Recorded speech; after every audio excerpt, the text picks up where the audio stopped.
How soon do you intend to move forward as far as future UMPPs are concerned? And what is going to be the state on the current ones, which were initiated by the UPA government? Because there, the bidding documents have met with some reservations and apprehensions, and calls have been made to the government seeking a review of the bid document.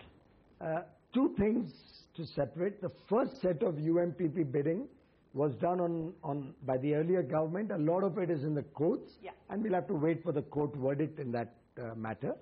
As regards the new UMPPs, I'm open to good and valuable suggestions and inputs, even from you, Shereen, and from the public at large. But I'm not open to any sort of threat or any sort of cartelization. Okay. Should people want to threaten me with walking out, they're free to walk out. My government can itself implement UMPPs equally efficiently. Have people threatened to walk out already? Since you had flagged off the issue, I know what you are leading to. But I have an open mind. But doesn't mean that I am open to any sort of compulsions. I will look at it with a fresh mind. All earlier decisions are open to revisiting if they are in public interest, if I can get a better valuation for the government, and if I can serve the last man on the street with better power. But the cost escalation issue, which is again something that industry has been raising, do you sympathize with them on that? I think there were certain decisions which were taken in haste. I think there was competitive bidding, which probably went beyond the state. It was a business risk. Decision, business risk. It's not your responsibility. But certainly bad governance of the previous regime led to interest costs almost going up by 400 or 500 basis points. Now that's something which is also a responsibility of bad governance of the government. So I think everybody has played a role in creating a mess of the power sector. But in terms of financing, and that has been the big concern, and I know you've had a meeting with bankers, what are the out-of-the-box ideas that you're thinking about? I know that there's been an investment business trust idea that has been spoken about in that meeting with bankers. How soon do we actually see you moving towards that? How soon can we actually see a meeting which is confidential and remains within camera? Well, I personally think the sector's financial woes are not that bad. It's been exaggerated a lot by the media. I think if the power fuel issues, coal, gas, these are sorted out in the near term, and I'm able to show credible action towards transmission and distribution, towards getting the states on board to cut down on their losses, power theft. If I'm able to show sincerity of purpose and honesty in my work, my gut feeling is there is a lot of investment waiting to come into India. A lot of people are excited about the prospect of getting into the power sector in India. After all, 1 billion people wanting to buy power is a huge demand. Where else in the world are they going to get this kind of a demand? Have reached out to you already? Well, there are a lot of people who have evinced interests. For paucity of time, I haven't been able to spend a lot of time.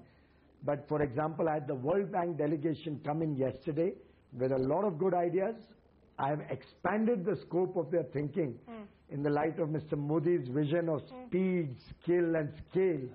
And I'm quite confident that going forward, India will see some big-ticket investment. So the 11th plan was plagued with downward revisions as far as power was concerned. What is your objective? And I ask you not about your next 30-day or 100-day agenda, but in terms of accountability for meeting those numbers, for meeting those targets, how do you propose to do that? And what are you targeting at the end of 100 days? Well, at the end of the 100 days, will be a lot of policy action, will be a lot of action which will start unlocking these investments and getting them into production, getting them to receive some amounts of fuel, getting them to start sorting out their financial issues. Two questions. Coal regulator, your minister in the roads ministry doesn't believe that we need a roads regulator. Do you believe that we need a coal regulator? Yes, we believe we need a coal regulator, particularly because currently that sector has a lot of monopolistic tendencies. Coal India is the primary producer. And therefore, I welcome the coal regulator. We are already in the process. We have to reintroduce that bill as the Lok Sabha has been newly constituted, and we are planning to introduce that. In the budget session itself? Hopefully. And the coal and mining nationalization bill and the amendments to that to finally try and open up this sector, is that a priority? Are we likely to see you move that in the budget session? You will hear a lot of innovative things in the new budget. In the new budget. So you're saying that we could perhaps get answers to solving the coal woes that this country faces in this budget? I think I've been giving a lot of answers, but you'll hear a lot more is what I said, more innovative things in the new budget. Okay, let me ask you to list out for us very clearly the 5 priorities that you want to focus on and give us timelines as well, because we want to hold you accountable to those. Shereen, 30 days into the job. I'm asking you, you want to hold me accountable to timelines. I'm saying it's a little unfair. Okay, all right. I won't hold you accountable to timelines, but give me your 5 priorities. I think the first and foremost priority is getting all the 3 ministries to work in complete synergy and tandem and break the silos that government has seen over many years. By the way, is there going to be restructuring of the way these ministries function? I mean, you're the nodal minister now, but is there likely to be any change in the way that is not for me to comment on. Okay. That is the prerogative of the Honorable Prime Minister.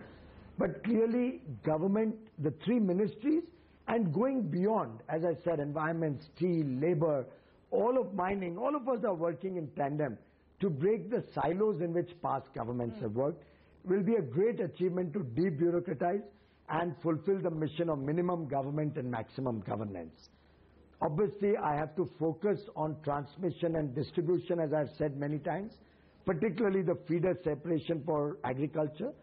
That will be my largest priority within my departments.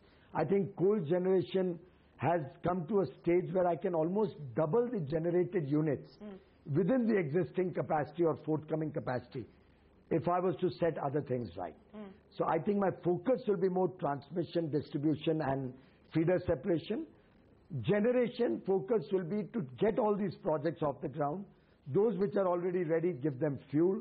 Those which are stuck in the pipeline, get them the necessary approvals and funding wherever they need last mile funding, so that in the next 2 or 3 years, I would have completely got every national asset under implementation, productionized.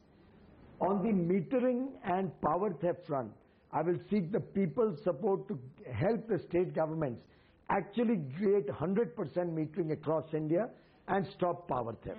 That's something I cannot do on my own. I will need the people's support. In terms of fuel supply, I'm looking at rapidly expanding that so imports can stop, valuable foreign exchange reserves are not drained, and the quality of fuel is more customer-centric. What is the target you've set for Coal India? Coal India has, I mean, you know the... How would doubling the Coal India production in the next 5 years? Is that what you've told them? I have not yet worked on a target. I was just throwing a thought to you. But I can clearly tell you I'm moving from the paradigm of 2% growth and 1% growth which is seen in the last 4 or 5 years, even moving from the paradigm of 6 or 7% growth, which it has ever better done in the past. What will be acceptable we will better to you? Everything. What will be acceptable to you? Anything less than 10% not acceptable to you? Certainly not acceptable. So anything more than 10% will be acceptable to you? Let me be more aspirational. Come back to you with more credible figures. All right, Piyush Goyal, it's always a pleasure speaking with you. Thank you very much, and we wish you the very best of luck. As I pointed out, you have a tough task ahead of you, but all the very best, and we hope that you can, in fact, change the energy policy of this country. Appreciate you joining us here on CNBC TV. With that, it's a wrap on Meet Your Ministers. We'll see you again next week. Till then, from all of us here, goodbye. Many thanks for watching.